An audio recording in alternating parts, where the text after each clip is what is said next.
Hi Taurus, welcome to Higher Source Tarot for your weekly tarot check. This is for the week of May 23rd through May 30th for all Taurus, Sun, Moon, Rising, and Venus.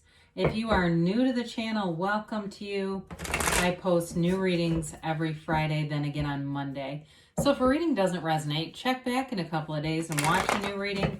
Check a different part of your chart, or even look around in those Monday readings because the format is different every week. It's a different style of reading. Thanks to everybody for subscribing and watching the readings and hitting that like button. I do appreciate you all very much. I think about the channel in all my free time. It's fun. I love doing the readings. It's something I could have never imagined. And it's beautiful. And if you haven't subscribed, I'm going to let that come out.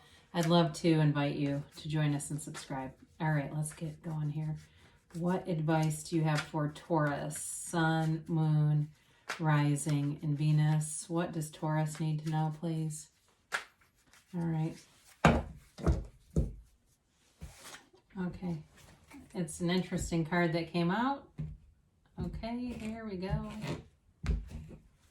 All right, you've got here the Ten of Cups, the Two of Pentacles, the Ace of Pentacles, the Queen of Cups, the Tower, the King of Swords, the Nine of, I swear I was going to say Nine of Swords, the Nine of Cups, and the Empress. Beautiful reading.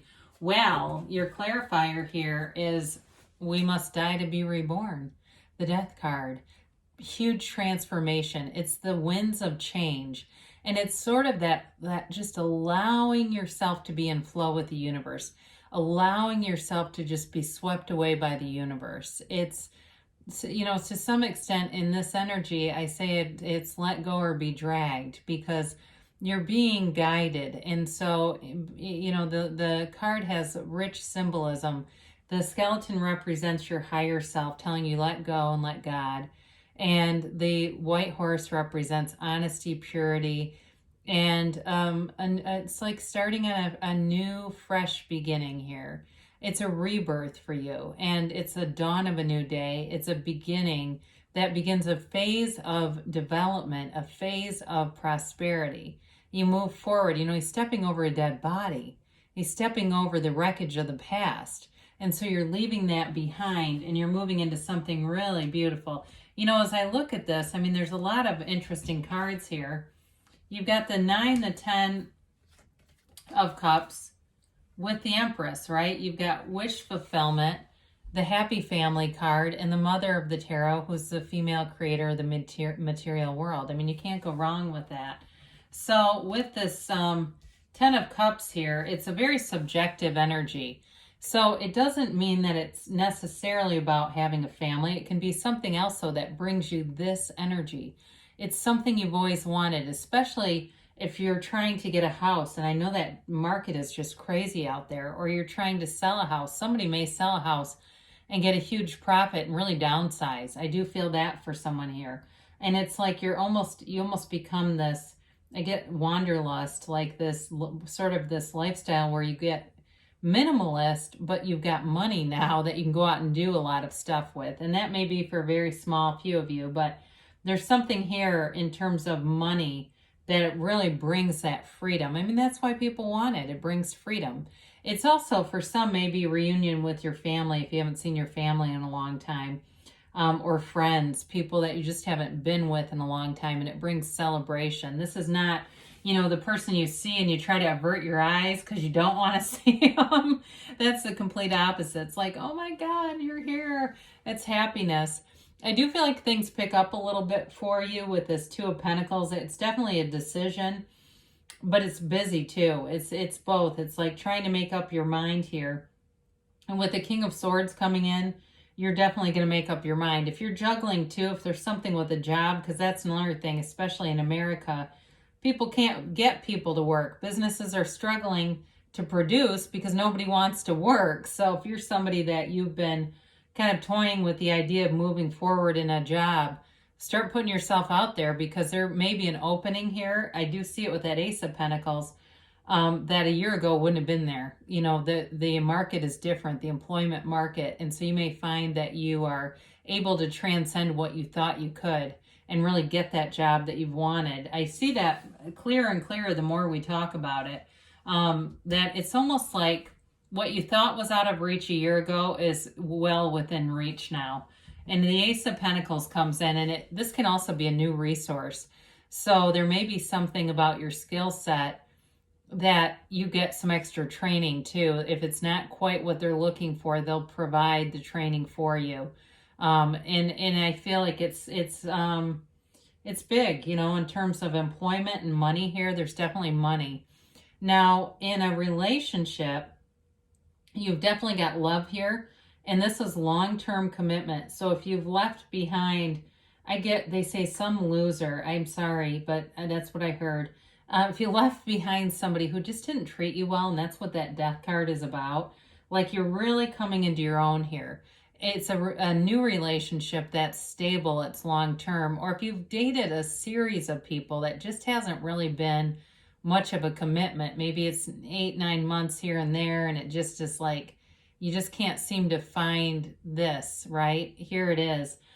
This is also, though, it can be luck, but it's really your own alignment.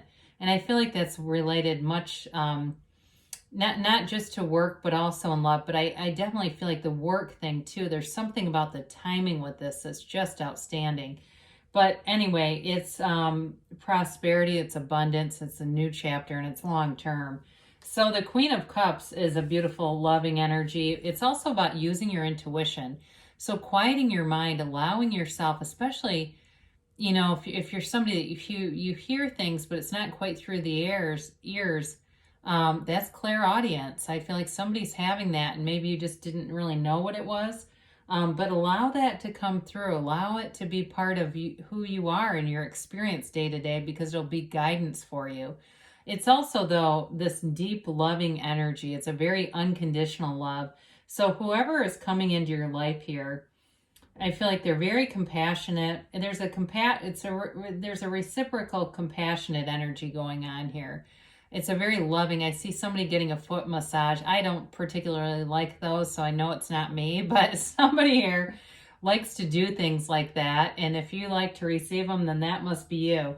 But either way with this, it's also somebody who's kind of got that open door. I see it much with the Empress too, where it's that place where that kind of personality where anybody could just show up unannounced and it would be no big deal. Yeah, come on in, sure. Do you want a glass of wine or a cup of coffee? No problem. So with the Tower, there may be a quick and sudden change here, and I feel like it's related to work, but I feel like you shake some things up.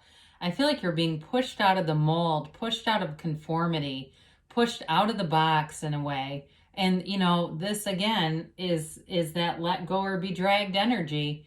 It really is. And if you resist it, it will persist. And so it's just about, like I said, getting in flow, allowing yourself to kind of be swept away with that universal consciousness. The Tower, though, it takes anything away that's not on a stable foundation. Things that are manifested from the ego level, force manifested. Those things aren't sustainable. And so if there's some area of your life where you feel like you've really had to push to get it to be the way that it is, and it's been a hell of a lot of work, it may end up not staying, but that's okay, because you'll be relieved of continuing to try to keep it together, whatever this is. Now, if it's a representation of old relationships, which that very well could be, they're trying to tell you that something new and better will come in its place. And it can be a little scary when this happens, but it's always for your best and highest good. So the King of Swords comes in, and I mentioned earlier, this will bring clarity of mind. It'll be knowing exactly what to do, but it's also very good communication. It's, you know, I mentioned the job thing. I recently was on an interview committee and had to look over about 20 resumes of people with high levels of education that were sending cover letters to the wrong damn place, addressed to the wrong place. In this energy, you don't make mistakes like that. You know, you're sharp, you're on point, your delivery is clear, concise, and people are listening to you. In terms of relationship too, though, I do feel like it's about being upfront with one another. There's no games being played here. And the Nine of Cups shows that wish fulfillment. He's proud of his achievements. Again, for those of you that are pursuing a new job, you're going to feel like it's next level. You're going to be very proud of this next phase of your life. And it's not just the money, but there's some level of esteem here that maybe you thought was going to take longer than it is. In terms of a relationship, though, I also feel like you are attracting somebody that you're proud to be with.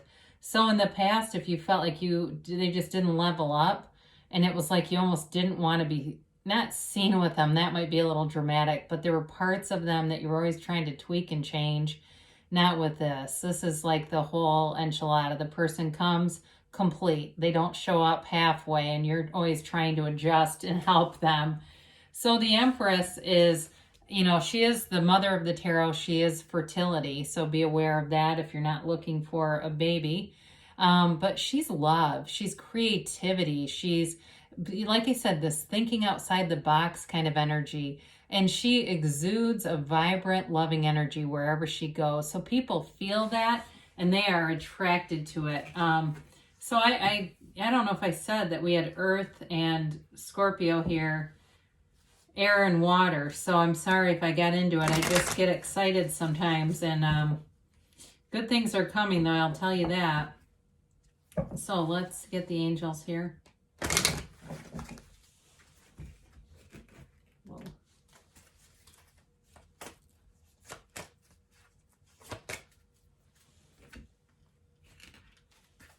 And all right, you've got here, ask your angels, okay? They'll tell you, ask and they will show you. Improving health. So if there's something with that, especially with the Ace of Pentacles being here, you've definitely got prosperity, health, and abundance. Look for a sign. The signs will line up. They'll be all around you. You just have to be aware of them. Be aware of signs and synchronicities within the next few months, they say. And I had this, I think, for Aries too. Strange. You've got a yes. It's that emphatic yes. You create your own reality so you can have, do, or be anything, Taurus. I love you, and I'll be back again soon.